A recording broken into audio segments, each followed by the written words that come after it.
السلام علیکم، میں ہوں سہیل عباس اور آپ دیکھ رہے ہیں راجن پور ٹی وی۔ دوستو، آج ہم جس شاعر کے بارے میں پڑھیں گے وہ ہیں خواجہ حیدر علی آتش۔ آتش کہاں پیدا ہوئے؟ فیض آباد میں۔ حیدر علی آتش کب پیدا ہوئے؟ 1763 میں۔ آتش کس کے شاگرد تھے؟ مصافی کے۔ حیدر علی آتش کا تعلق کس دبستان سے تھا؟ لکھنؤ سے۔ آتش کا انتقال کب ہوا؟ 1846 میں۔ مسرور، نشاط، سرشاری، عریانیت اور رجائیت کس شاعر کے کلام کی خصوصیات ہیں؟ آتش کے۔ زندگی بھر سپاہیانہ وضع اختیار کی، مشاعروں میں بھی تلوار کمر سے بندھی ہوئی تھی، یہ کس شاعر کے بارے میں ہے؟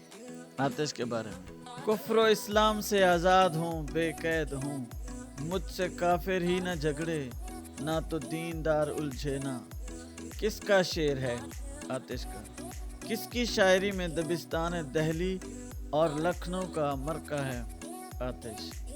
خیات و سرشاری اور زندگی بھرپور جھلک اور شاعری میں پہلی مرتبہ اردو شاعری میں نظر آتی ہے؟ آتش۔